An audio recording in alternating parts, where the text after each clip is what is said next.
이사야서로 갑니다. 이사야 30장 17절 말씀 봉독합니다. 이사야 30장 17절 말씀 같이 봉독합니다. 한 사람이 꾸짖은즉 천 사람이 도망하겠고 다섯이 꾸짖은즉 너희가 다 도망하고 너희 남은 자는 겨우 산 꼭대기에 깃대 같겠고 산마루 위에 깃이 같으리라 하셨느니라. 아멘. 아멘. 오늘 말씀은 하나님의 징계를 받은 유다가 역사적으로 경험했던 기적에 역행하는 패배를 하게 될 것을 말씀하고 있습니다. 유다는 한 사람이나 다섯 사람에게도 패배하게 될 것이다 말씀합니다.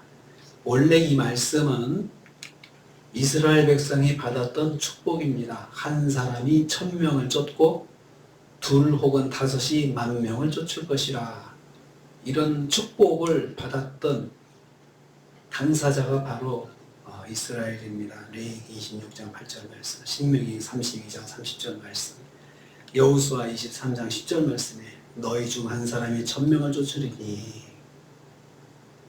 또 여호와께서 그들을 내주지 않으셨다면 어찌 하나가 1000을 쫓으며 둘이 10,000을 도망가게 하였으리요.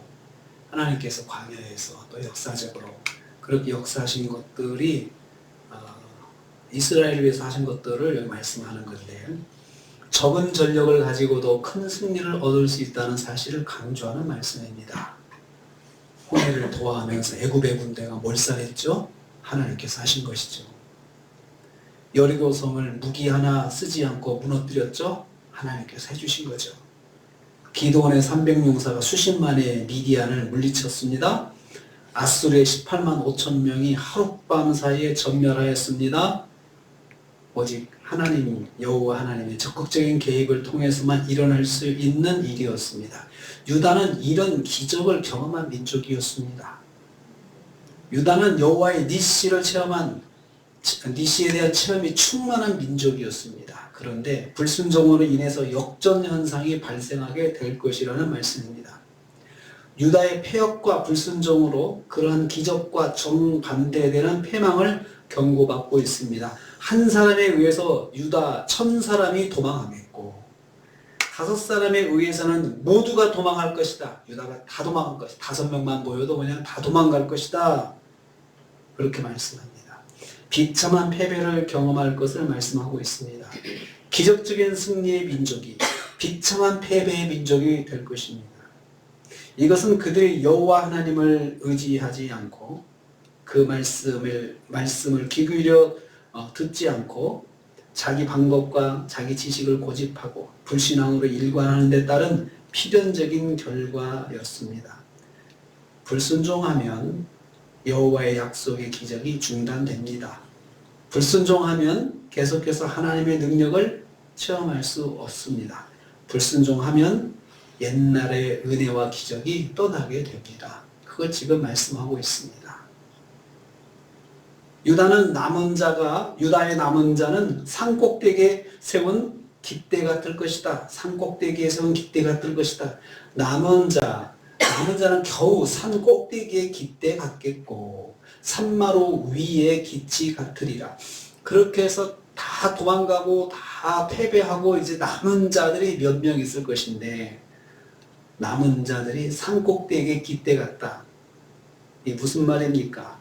먼저 너희가 남겨진다고 했으나, 남겨진다는 말은 전쟁으로 패망하는 와중에서 생존하게 될 것을 말합니다. 자, 거기서 생존하는 사람들이 몇 사람이나 되나? 산 꼭대기에 깃대같이 생존한다 했습니다. 숫자를 셀 수 있을 만큼 극소수의 사람들만 생존할 것을 말씀합니다. 동시에 숫자를 셀 수 있을 만큼 사람들의 눈에 띌 정도로 사람들이 남게 된다. 생존한 사람들에게 이 정도밖에 이렇게 사람들이 셀 정도로 아주 극소수의 사람만 생존하게 될 것이다. 그래서 유다의 남은 자들이 그 정도, 구루터기 같은 사람들이 그 정도 사람들이 남을 것이라는 것입니다.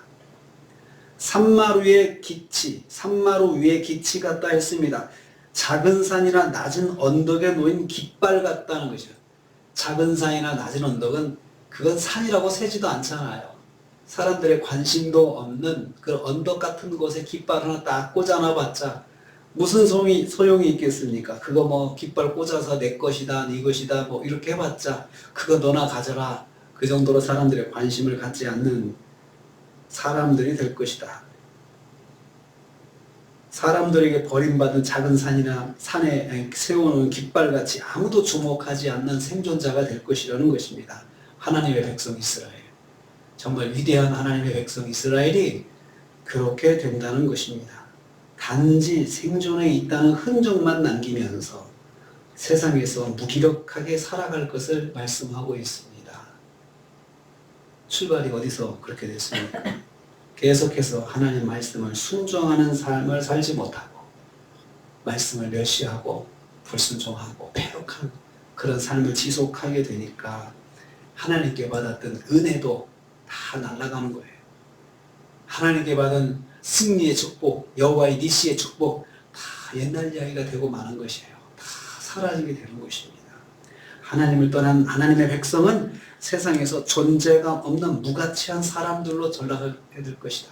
정말 저 사람들이 하나님의 사람들, 하나님의 자녀들이었나 싶을 정도로 아주 비참하게 하나님께서 그렇게 만들어 버리신다는 것입니다.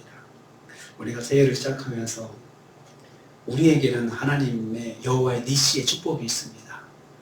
우리가 수가 적어도 우리가 힘이 약해도 우리 힘으로 승리하는 것이 아니고 하나님께서 승리를 주시거든요. 그래서 한 사람의 수천 명, 또 5사람이, 또 수많은 사람들 다 이기는 전쟁을 이스라엘이 해왔습니다. 하나님께서 하셨죠.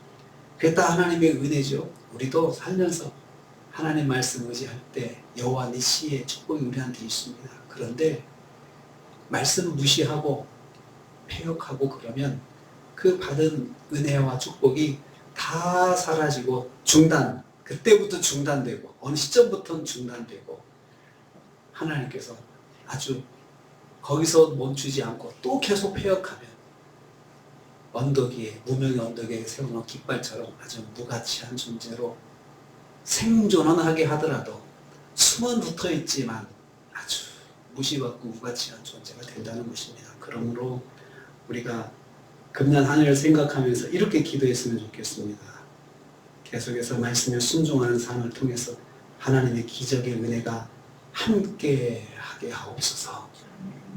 정말 우리가 작년에 받았던 은혜 금년에 또 받고 내년에도 받고 그러려면 계속해서 순종하는 삶을 살아야 한다는 것입니다. 이렇게 한 해를 계획하시면서 주님 작년에 주셨던 은혜 금년에도 똑같이 주시고 저에게 믿음 주시고 순종하는 삶을 살게 해달라고 그렇게 기도하셔서 또 오늘도 승리하시고 금년에도 받은 복이 지속되는 저와 여러분 되시기를 주님의 이름으로 축복합니다. 아버지 하나님 감사합니다.